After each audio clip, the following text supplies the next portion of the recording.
Ezrat Hashem, merci à tous, merci à vous, merci à Johan, merci à David, merci à tous les rabbinim qui participent aujourd'hui à cette belle journée de préparation à cette fête qui est une double fête, puisque nous avons tous la tendance de croire qu'il s'agit seulement de Pessah, mais en fait la fête de Pessah ne dure qu'un jour, alors que le reste s'appelle Chag HaMatzot, ne s'appelle plus le Chag HaPessah.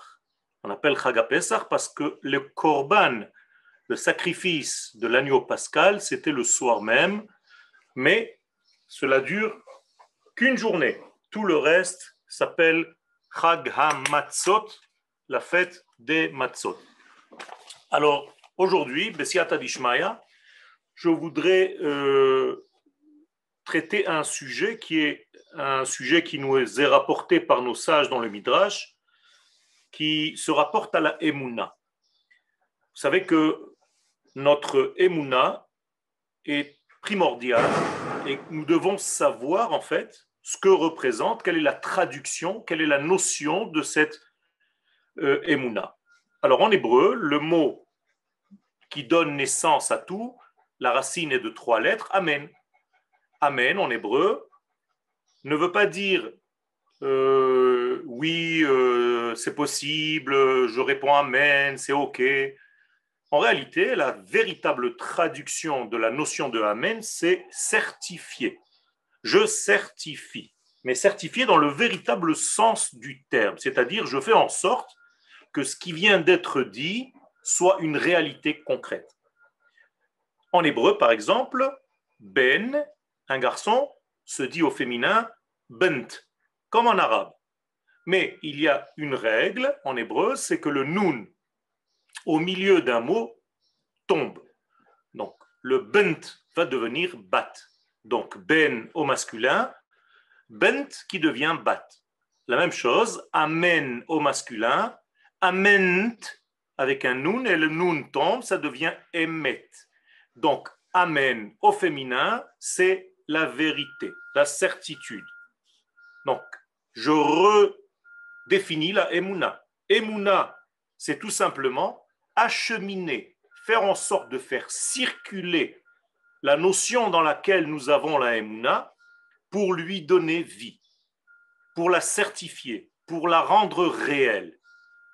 Je ne suis pas en train de parler d'une croyance. En français, emuna, je crois. Pas du tout. En hébreu, Emouna, je certifie, je véhicule, j'achemine le degré en lequel j'ai la Emouna pour en faire une réalité de vie. C'est tout à fait autre chose. D'où est-ce que nous apprenons ce degré de Emouna? Les amen à l'infinitif, verbe, entraîner, acheminer, imoun.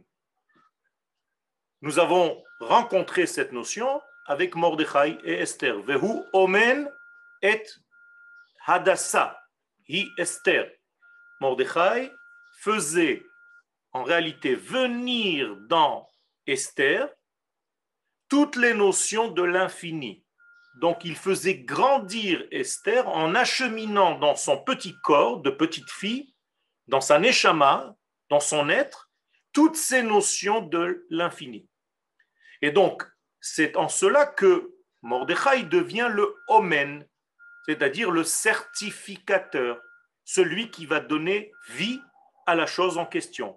Il n'est pas là pour enseigner quelque chose, comme vous n'êtes pas là pour étudier dans le sens seulement avoir des informations concernant la fête de Pessah, mais en réalité, tous les cours que vous suivez, en tout cas c'est comme cela que cela doit être, vous devez les vivre. Ces cours doivent devenir une parcelle de votre vie. C'est vous, le cours. Le cours, ça devient vous. Vous absorbez, vous mangez, vous consommez cette notion que vous êtes en train d'étudier, et en cela, vous êtes ma'aminim. C'est en cela que vous avez la emuna. Et non pas seulement je crois qu'il y a un bon Dieu dans le ciel. Tout ceci n'a aucun rapport avec la notion véritable et la traduction véritable de ce concept de Emouna.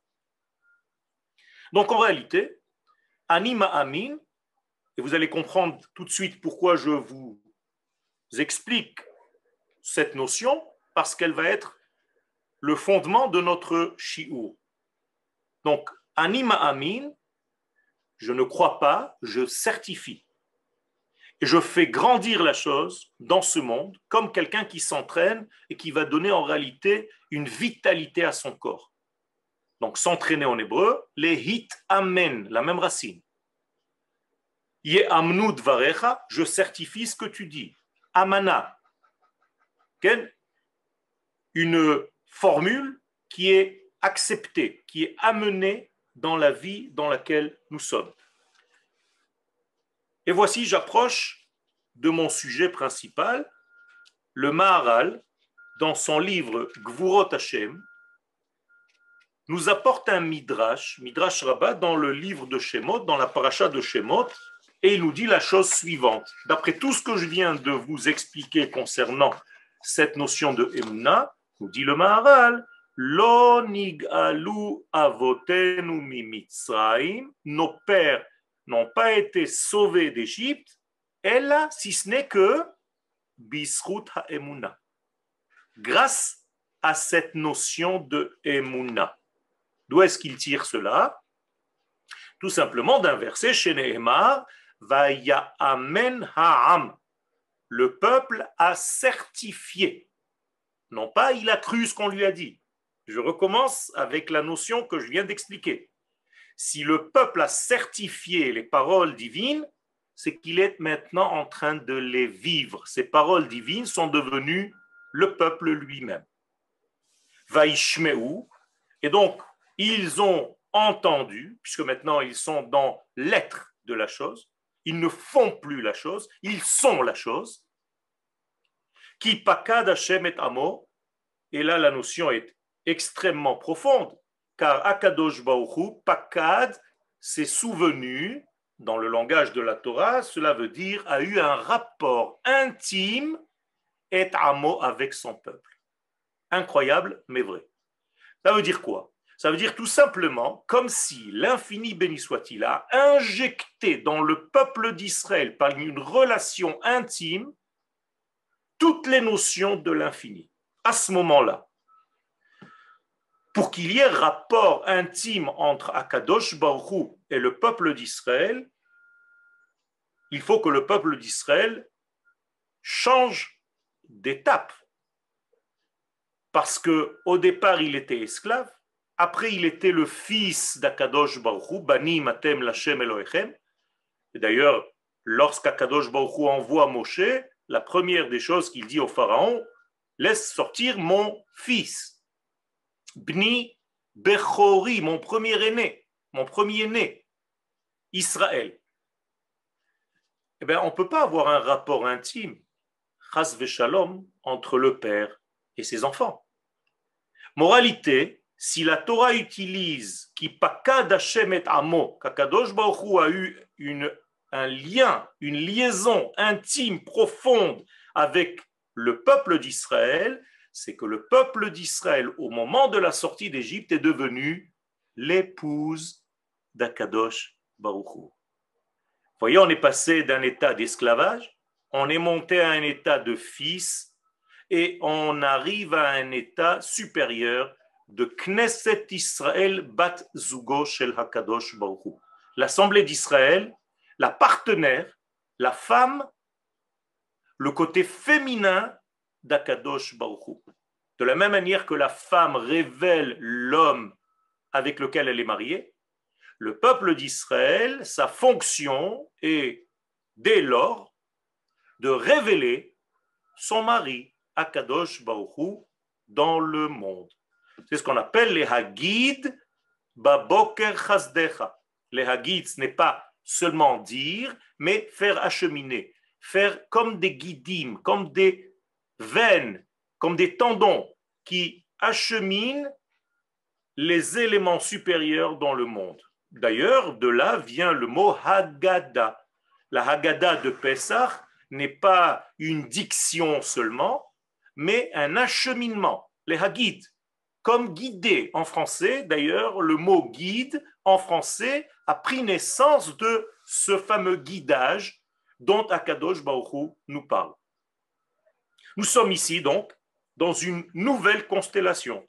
Le peuple d'Israël s'avère être l'épouse, pas moins que cela, des valeurs de l'infini.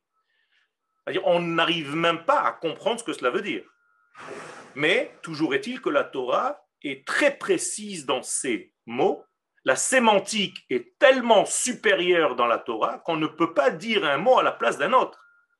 Et donc, si Akadosh Baruch Hu nous dit dans la Torah, Vaya Amen Ha'am, le peuple, non pas a cru, mais a certifié le divin, c'est que le divin passe par ce peuple. Et ce peuple seul est capable de certifier l'infini.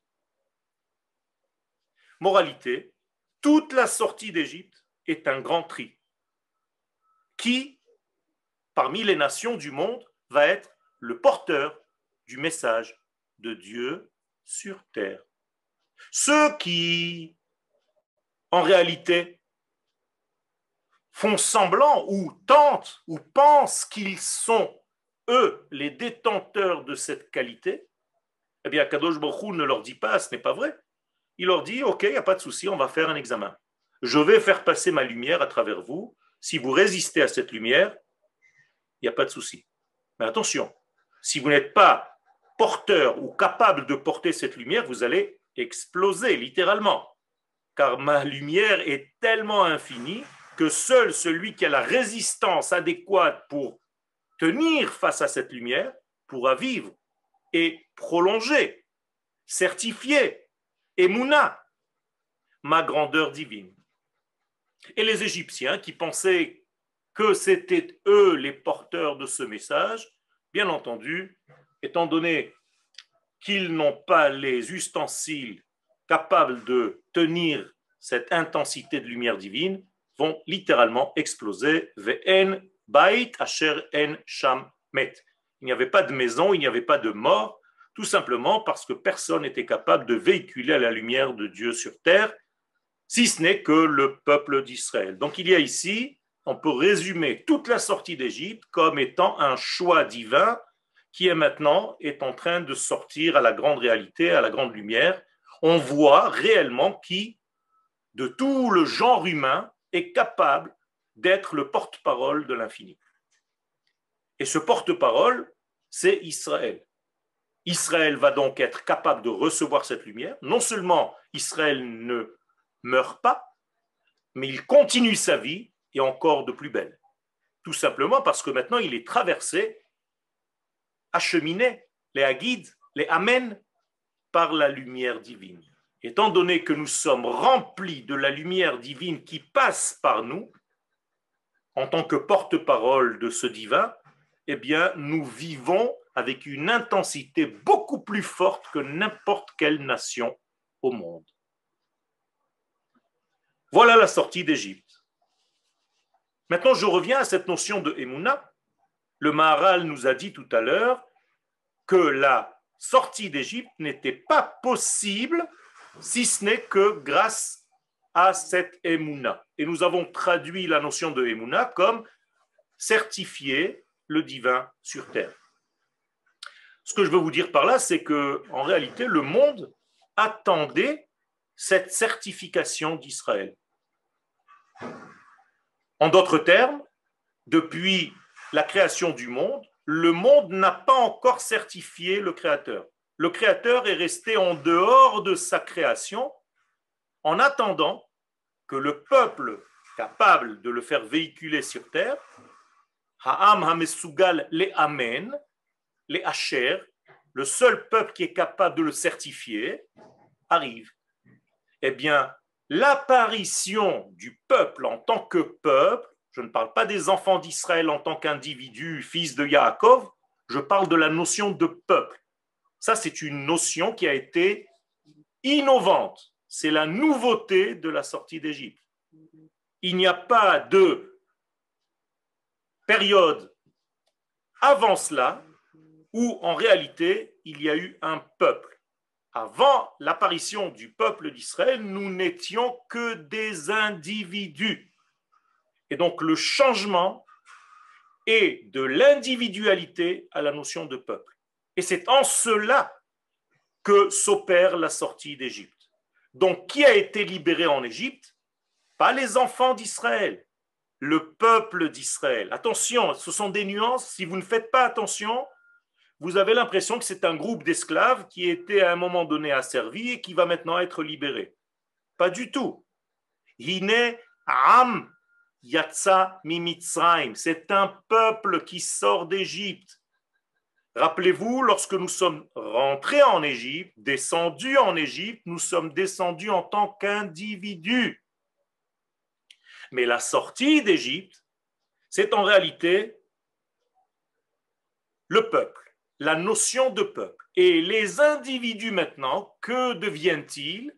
Eh bien, s'ils sont obéissants, s'ils certifient, encore une fois, s'ils ont la émouna de ce qu'ils sont dans la source, c'est-à-dire le peuple qui est capable de véhiculer les valeurs de Dieu sur terre, eh bien, les individus vont sortir avec cette notion de peuple.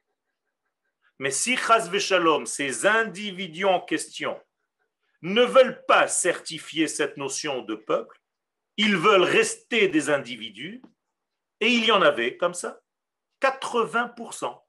Eh bien, tous ces 80% ne sont pas sortis d'Égypte. 4/5 n'ont pas compris cette notion de peuple. Ils sont restés individus et donc ils sont morts dans la plaie des ténèbres, la plaie dans laquelle tu ne vois rien parce que tu n'as rien compris à l'histoire. Pas parce qu'on a éteint la lumière. Parce que ta lumière ne t'éclaire pas, tu n'as pas compris que tu es une nation, tu as l'impression que tu es un juif, individuellement parlant, qui fait la Torah et les mitzvot. Moraï Verabotai, c'est une des clés les plus importantes de la fête de Pessah. Si nous continuons notre vie à faire, à appliquer des mitzvot et à étudier la Torah sans la prise de conscience que nous sommes un peuple, on est en train de mourir dans la plaie des ténèbres. Pour sortir, il faut tout simplement que tu fasses un switch dans ton cerveau et dans ton cœur, que tu prennes conscience que tu es un peuple. Et si vous devez mettre quelque chose en relief pendant cette fête de Pessah avec vos enfants et votre famille, c'est ce point-là. Posez-leur la question, qui est sorti d'Égypte? Et vous allez voir le nombre de réponses qui vont vous dire les enfants d'Israël. Non, c'est le peuple qui est sorti d'Égypte. Les enfants d'Israël, ce sont en réalité des rayons de lumière qui viennent de cette notion de peuple. Sans la notion de peuple, pas d'enfants d'Israël. De la même manière qu'il n'y a pas de rayons au soleil, si ce n'est que c'est le soleil qui rayonne, les rayons n'existent pas s'il n'y avait pas de soleil. Mais c'est la même chose. Les enfants d'Israël, indépendamment de leur qualité collective qui s'appelle le peuple, Am, la nation d'Israël, ces individus n'existent pas. De la même manière, donc, seul le peuple d'Israël a reçu la Torah au mont Sinaï, non pas des enfants d'Israël. Et de la même manière, le peuple est entré en terre d'Israël et non pas des individus.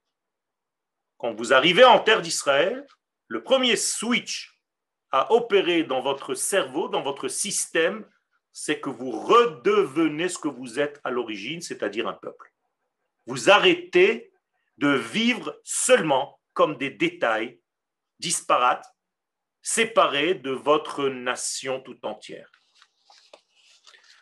Je résume ce que je viens de dire jusqu'à maintenant, c'est que le tri essentiel qui a été opéré à la sortie d'Égypte, c'est tout simplement de montrer au monde entier qui est le choix de l'infini concernant son retour sur terre.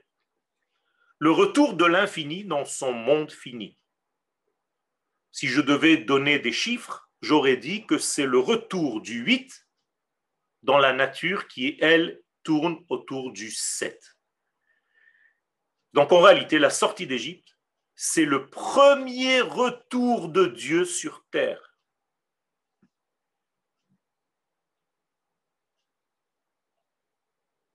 Ce retour de Dieu sur terre, cela veut dire le retour des valeurs transcendantes dans le monde immanent. Or, le pharaon était incapable de concevoir une force qui dépasse la nature. Pour lui, le plafond le plus élevé est encore un plafond naturel. Donc il connaît le nom de Elohim, mais il ne connaît pas, il refuse de reconnaître en réalité le tétragramme, le Yud, le He, le Vav et le He. Car ce nom-là, le tétragramme, c'est celui qui défie toutes les lois de la nature. Si tu crois, si tu certifies encore une fois, Emouna, c'est pas croire en, mais certifier ce nom, c'est que toi-même, tu peux justement défier toutes les lois de la nature. Or, le peuple d'Israël est ainsi fait. Il a été créé de cette catégorie-là, comme celui qui est capable de défier les lois de la nature, de sortir des lois de la nature, de s'extirper des contextes naturels qui étouffent l'homme dans un tiroir naturel circulaire. Le monde est une bague, le monde est un cercle. Si tu n'arrives pas à comprendre et à toucher la tangente, la ligne droite à l'intérieur de ce cercle, tu tourneras en rond toute ta vie. Le peuple d'Israël est donc celui qui a reçu la droiture divine afin de montrer le chemin à toute l'humanité, pas seulement à Israël, pour qu'il y ait reconnaissance et connaissance de toutes les nations du monde de ces valeurs droites de l'infini.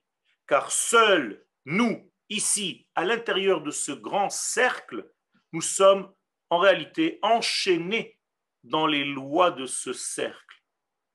En hébreu, teva, la nature, c'est aussi se noyer, litboa. C'est-à-dire nous sommes noyés dans les lois de la nature. Or, le premier enfant,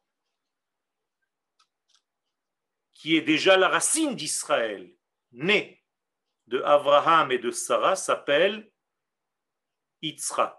Traduction, celui qui est capable de sortir des lois de la nature. C'est ça la traduction du mot Yitzhak. C'est Chok, celui qui sort des lois. Moralité, le premier Israël de l'histoire est un enfant qui fait rire, tzrok, parce qu'il est tzrok, parce qu'il sort des lois de la nature et que les hommes et les femmes ne comprennent pas cette notion, donc on fait rire tout le monde. On est en réalité des extraterrestres qui sommes sur Terre pour acheminer, Emouna, des valeurs de l'infini, de l'ordre du chiffre 8, 9 et 10, dans un monde dans lequel nous sommes tous liés au chiffre 7, en d'autres termes, aseptisés. Voilà. Faire rentrer les valeurs de l'infini dans ce monde fini, voici le programme de la sortie d'Égypte. Oubliez l'histoire d'un peuple asservi au pharaon, comme dans les films où on vous frappe. Ce n'est pas ça le secret de la sortie d'Égypte. Le secret de la sortie d'Égypte, c'est enfin sur terre apparaît un peuple hors nature, qui peut être aussi dans la nature, et donc qui fait le lien entre ce qui est hors nature et la nature. La fameuse échelle de Yaakov dans son rêve. Une échelle qui touche les cieux et qui touche en même temps la terre. Voilà le peuple d'Israël. Nous sommes cette échelle. Et lorsque cette échelle va apparaître au moment de la sortie d'Égypte, car encore une fois, c'est en cela que se cache la vérité et l'essence même de la sortie d'Égypte, c'est que apparaît dans le monde cette notion de peuple qui est capable de faire ce travail. Eh bien, en réalité, ça libère qui? Pas seulement le peuple, mais Dieu lui-même. Puisque grâce à ce peuple maintenant dévoilé, qui est capable d'acheminer les valeurs de l'infini dans ce monde, eh bien Dieu peut sortir de son ciel et revenir sur terre. Donc on libère Dieu de son exil céleste et il arrive à descendre grâce à Israël, qui est son porte-parole, sur terre. Donc si Dieu redevient le Dieu du ciel et de la terre, c'est grâce à Israël. Incroyable. Et c'est lui-même qui a créé ce programme. Tant que ce peuple n'apparaît pas, eh bien Dieu est en exil. Il est dans un exil silencieux. Personne n'entend Dieu, il est dans son ciel. Quand est-ce que Dieu va descendre sur terre? Au moment de la sortie d'Égypte. Et d'ailleurs, 50 jours plus tard, il est écrit clairement, Vayered Hashem. Dieu est descendu à l'Har Sinaï, sur le mont Sinaï. Donc la descente de Dieu sur terre, le retour du Créateur dans sa création, se fait grâce à la sortie du peuple d'Israël d'Égypte. Moralité, Emouna, c'est amener, c'est faire venir, c'est faire circuler, c'est acheminer, c'est aller chercher le transcendant et l'amener vers l'immanence, vers le monde dans lequel nous sommes. Or, qu'est-ce que nous sommes allés chercher là-bas? Les kabbalistes nous disent que nous sommes allés chercher le monde le plus élevé, car sans ce monde-là, on ne peut pas sortir des contextes de la nature. On ne peut pas sortir des lois naturelles. Comment s'appelle ce monde qu'on est allé chercher, qui est descendu en réalité sur Terre? On appelle le monde de Hatzilut. Le monde de Hatzilut, c'est le monde de l'émanation, le premier monde. On appelle aussi le monde du tikkun, de la réparation. Et on l'appelle aussi au niveau des sphères, la sagesse divine, la chokhma. Donc c'est la chokhma divine qui commence à descendre sur terre et sa grande lumière va éclairer ceux qui sont capables de la contenir et va brûler ceux qui ne sont pas capables de la contenir. C'est pourquoi les enfants d'Israël vont avoir de la lumière, alors que tout le reste vont avoir du noir. Ce n'est pas que Dieu a éteint la lumière. Il a tout simplement fait venir une lumière intense de cette sagesse infinie, et ceux qui sont capables de voir, d'avoir les yeux, les ustensiles nécessaires à résister à cette lumière, vont vivre et vont voir.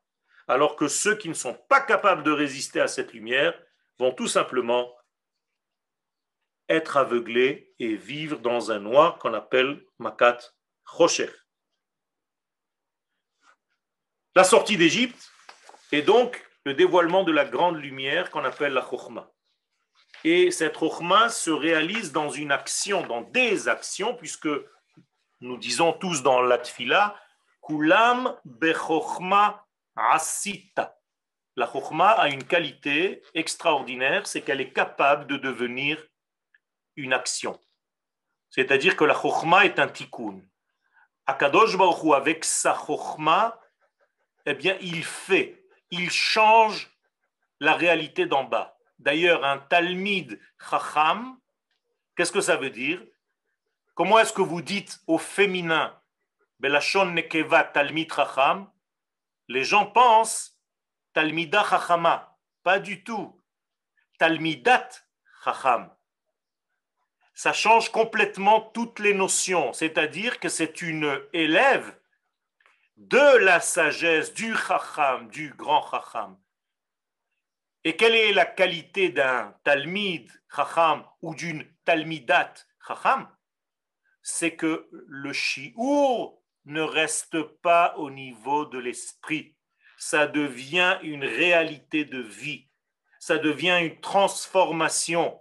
Quand vous étudiez la Torah, vous devrez changer, vous devez changer complètement dans votre conception de la vie. Vous devez changer complètement de ce que vous êtes. Si la Torah ne fait pas en sorte de vous transformer, c'est que la Torah que vous étudiez n'est pas bonne. Zacha na'asetlo sam chaim. Quelqu'un qui étudie la Torah convenablement, eh bien sa Torah devient un élixir de vie. L'ozacha, s'il n'a pas l'étude de la Torah convenable, la même Torah, c'est la même Torah, la même lumière. Na'asetlo chas v'shalom sam hamavet. Ça va devenir pour la personne un poison. Comment est-ce que la Torah divine peut devenir un poison pour quelqu'un? Oui, parce que tu n'as pas développé les kélim du changement. La Torah, pour toi, c'est une information. Et ça, c'est une erreur. La Torah est là pour nous transformer, pour nous transcender, pour nous faire vivre le chiffre 8 dans le 7 de la nature dans laquelle nous sommes tous. Vous avez compris en réalité maintenant les paroles du Maharal qui nous a rapporté le Midrash. Bisruta emuna nigalu avotenu. C'est par la emuna que nous avons été sauvés. Qu'est-ce que ça veut dire? Par notre acheminement de ce degré divin, pas en restant inactif. Il fallait faire quelque chose pour devenir porteur de ce message. La preuve, c'est que pas tout le monde est sorti. Ceux qui ont fait quelque chose, ceux qui ont acheminé cette lumière, ceux qui ont tiré cette lumière, utilisé cette lumière, eh bien, eux ont été sauvés tout simplement parce qu'ils ont eu un contact avec ce monde de l'émanation, le monde le plus élevé. Olam Hatzilut. Et d'ailleurs, le Maharal là-bas nous dit, c'est la suite maintenant, la suite de ce qu'il a dit tout à l'heure, et en n'ayant pas la Emouna, Yesh Shi'abud. Automatiquement, tu restes et tu tombes en exil, tu es asservi. Donc, je vous le dis maintenant avec des termes très très simples. Be'emuna nig'alim, bli emuna meshu'abadim. Les gens qui acheminent, qui certifient les valeurs d'infini sortent, se libèrent. Ceux qui n'ont pas de Emouna, parce qu'ils sont inactifs, ils n'arrivent pas à traduire ces valeurs en réalité, eh bien ils restent Meshu Abadim, ils restent des esclaves de toute forme d'esclavage qui existe dans ce monde. Et il va encore plus loin, le Maharal. Ra'oui mi shechote be'emuna sheishtabed. Incroyable. Il dit le Maharal, ceux qui n'ont pas compris qu'il faille être un certificateur de la lumière divine, eh bien tant pis pour lui. Il n'a qu'à rester esclave. Parce qu'il ne fait rien, il n'active pas le divin qui est en lui. Il le laisse dans un sommeil, chas v'shalom. Et il continue encore le Maharal, ou mi shezoche be'emuna ra'oui lecherut. Et celui qui a eu le mérite d'activer le divin, de le mettre en marche, de l'acheminer dans sa vie, eh bien lui, il est ra'oui, il est apte à être libéré. Pourquoi? Tout simplement parce qu'il a rencontré la liberté par absolu, en valeur absolue. La liberté, c'est Akadosh Baruch Hu. Akadosh Baruch Hu représente la liberté la plus grande. D'ailleurs, cette liberté est liée au chiffre 8 dont je vous ai parlé tout à l'heure. Ça, c'est dans les unités. 7, c'est la nature. 8, c'est au-delà. Dans les dizaines, c'est pareil. 49, c'est la nature, 7 fois 7. Et 50, c'est aussi la liberté. Moralité, la sortie d'Égypte, pour sortir d'Égypte, il faut toucher ce point qui s'appelle 50, ou bien dans les unités, ce point qui est le 8. Tu ne touches pas le 8, tu ne touches pas le 50, tu ne peux pas sortir d'Égypte. Pour sortir d'Égypte, il faut toucher ce qu'on appelle Sha'ar Chamishim Sha'arei Bina. Combien de fois la sortie d'Égypte est mentionnée dans toute la Torah? 50 fois. Chamishim pe'amim nizkera yetziat Mitzrayim baTorah. Pourquoi? Tout simplement parce que tant que tu ne touches pas ce chiffre 50, hors nature, eh bien tu restes dans les enclaves de la nature. Et donc tu es esclave de la nature avec tout ce que cette nature veut dire. Esclave du temps, esclave de la matière, esclave de l'espace, esclave de manque d'identité, donc esclave d'un patron, esclave de je ne sais qui. Pour être libre, il faut toucher cette liberté. Et cette liberté, c'est en réalité cette lumière qui apparaît le soir du Seder. Et d'ailleurs, si vous cherchez pourquoi on l'appelle Seder Lei Pesach, c'est tout simplement parce que c'est là-bas qu'Akadosh Baruch Hu nous donne le vrai Seder chez la Olamot. L'ordre normal des mondes. Selon quel ordre le monde devrait être vécu. Et il te dit, tout le reste, tu n'as rien compris. Tu veux sortir véritablement, il faut que tu connaisses le véritable ordre divin. Et donc, Emouna égale Hamshachat Hadavar Shebo Ani Ma'amin. La Emouna, c'est faire venir la chose en laquelle j'ai la Emouna. Bien entendu, s'il s'agit du divin, je peux dire que je certifie le divin. Est-ce que je peux dire que je vis le divin? Bien entendu. C'est ça tout le judaïsme. Je vis de son être. Je ne peux pas vivre s'il ne vient pas me faire vivre. Donc le premier contact entre lui et moi, c'est la vie. Et donc quand j'ai une émouna en lui, je vis avec beaucoup plus d'intensité. Donc même si je suis enterré, Admei Esrim, je m'appelle encore vivant. Metim afilu be mitatam kruim chaim. Alors qu'un rachat, même lorsqu'il est vivant et qu'il paraît comme étant vivant, il est appelé mort. Parce qu'il ne vit pas l'intensité divine. Emouna égale donc certifié, réalisé. Les amen en hébreu, les asher. Ani me amen, ani ma amin, c'est la même chose. Ani ma amin be'emuna shlema be'biat HaMashiach. Qu'est-ce que ça veut dire? J'ai foi en la venue du Mashiach? Pas du tout. Je fais en sorte de réaliser le messianisme par mes actes, par ma pensée, par ma parole et par mes actions. Sinon, Rabbi Yehuda Halevi, dome ketziftzuf hazarzir vedibur atuki. Comme ça, il dit dans le Kuzari, Rabbi Yehuda Halevi, si tu dis Ani ma'amin be'emuna shlema be'biat HaMashiach, j'ai une foi complète, une conviction de l'avènement messianique, mais tu ne réalises pas le messianisme, cela ressemble à une parole de perroquet.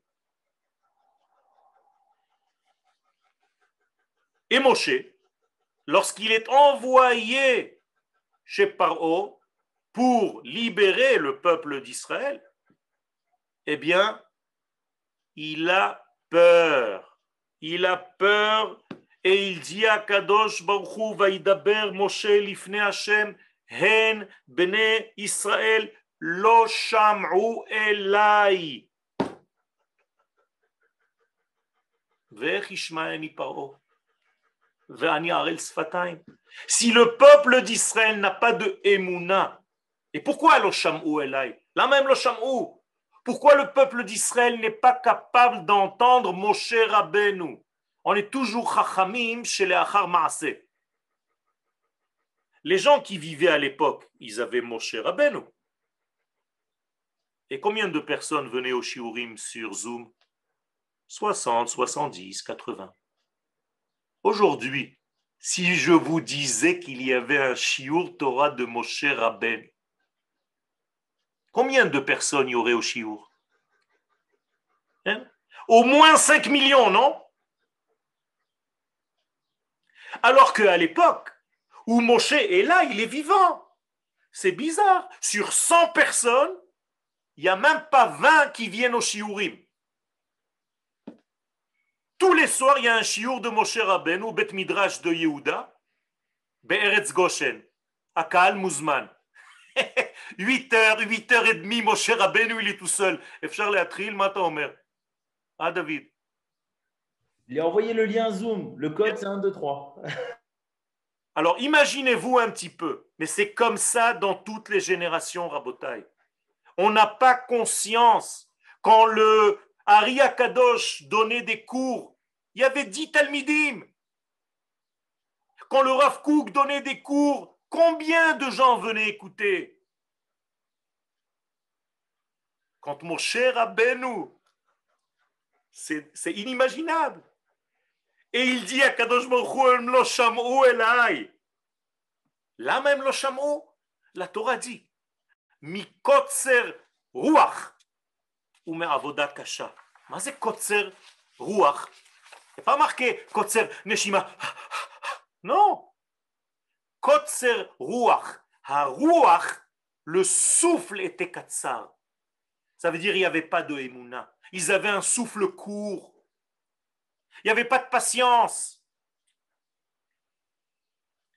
Et Moshe, qui connaissait le secret de ce chiour que je suis en train de vous donner, que sans émouna, il n'y a pas de Géoula, eh bien, il est allé chez Akadosh Baruch Hu pour lui dire qu'est-ce que je fais, qu'est-ce qu'on fait? C'est pas possible. Je donne des shiurim, il n'y a personne qui vient. Ils ne veulent pas entendre ce que j'ai à leur dire. Ils ne sont pas disponibles. Il y a beaucoup de choses dans la tête. Je n'ai pas le temps, je n'ai pas la patience. Pashati et kutonti, echacha el bashena, rachatzti et raglai, echacha nefem. Je viens de sortir de la douche, je ne vais pas encore me salir. J'ai pas envie de sortir ce soir, je me suis mis en pyjama, je reste à la maison. Mais il y a un chiour de Moshe Rabbeinu. Oh ben demain, la semaine prochaine, Bezrat Hashem. On n'a pas compris ce secret. Et c'est en réalité ce secret-là que nous devons réparer à Pessah. Ne plus avoir un souffle court qui raccourcit la vie, mais avoir un souffle long. Arich anpin, velo zeir. Il faut grandir, il faut voir large, il faut sortir de la boîte de la nature. En hébreu, l'achshov michutz la kufsa. Ceux qui sont dans l'intérieur de la boîte naturelle ne peuvent rien faire. La même chose au niveau de l'ouverture de la mer. 7 jours après la sortie d'Égypte, il y a l'ouverture de la mer. Est-ce que la mer s'est ouverte? Non, pas tout de suite. Il fallait quoi? Certifier la possibilité que la mer s'ouvre. Comment? Rentrer dedans. J'ai la Emouna, donc je certifie, je me lance à l'eau, je me jette à l'eau. Voilà l'expression, likpotz lamaim. Eh bien, tant que le peuple d'Israël ne fait pas cette action-là, likpotz lamaim, se jeter à l'eau, eh bien, l'eau ne se transforme pas en muraille. Encore une fois, bli emuna, maintenant vous avez compris la notion de emuna, bli le hacher etze, sans certifier cette possibilité que la mer s'ouvre, eh bien la mer ne s'ouvre pas. Akadosh Baruch Hu veut faire avec moi quelque chose, mais il me demande de commencer à faire quelque chose. Vous savez pourquoi on ne peut pas faire Birkat Hamazon si la table est vide? Parce qu'il faut qu'il y ait quelque chose dans ce monde sur lequel la Kedusha va se déposer. S'il n'y a rien, si c'est vide, en hakdusha shora bemakom rek. Asta c'est macho. Fais quelque chose, toi, homme. Participe à ta propre Géoula. Et maintenant, vous comprenez pourquoi Daber el bnei Israël veissaou. Qu'est-ce que c'est Daber el bnei Israël veissaou? La mer doit s'ouvrir et Akadosh Baruch Hu dit à Moshe, dis-leur d'avancer. Rentrez dans l'eau. Mais ça va pas, non?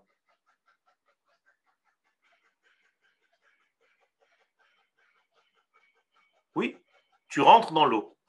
Si tu ne rentres pas dans l'eau, tu ne certifies pas, talomé hacher, talomé amen, l'eau ne s'ouvre pas, la mer ne s'ouvre pas. Donc maintenant, je vais conclure. Ce n'est pas que en ayant la Emouna, alors Akadosh Baruch Hu leur dit, ah, tema aminim, alors je vais vous faire sortir d'Égypte. Non. La Emouna, c'est un cli dans lequel va s'habiller la Géoula. Vous avez compris? La Emouna, c'est un verbe, c'est une action. Les amen, mais amen. Imanilo me amen et dvar Hashem lo mitgashem. Je suis celui qui actionne, qui appuie sur le bouton pour que la chose se réalise. David, jusqu'à quelle heure on a? Je dois terminer là? Arabe, il vous reste 1 minute et demie. Heureusement que j'ai demandé. Tu vois, j'ai eu un Ruach HaKotage. Shalosh shekel. C'est pourquoi nous sommes en train de dire qu'il ne faut pas dire les choses seulement, il faut les vivre. Et c'est ce que Rabbi Akiva alav shalom a compris. Il a dit qu'il faut lire Shir HaShirim. Shir HaShirim, on le lit dans la Haggadah de Pessah et on le lit pendant Pessah. Parce que Shir HaShirim, c'est Kodesh Kodashim. Rabbi Akiva a compris le secret de Shir HaShirim, c'est qu'on est devenu, à ce moment-là, à la sortie d'Égypte, l'histoire d'amour d'Akadosh Baruch Hu. Nous sommes son histoire d'amour.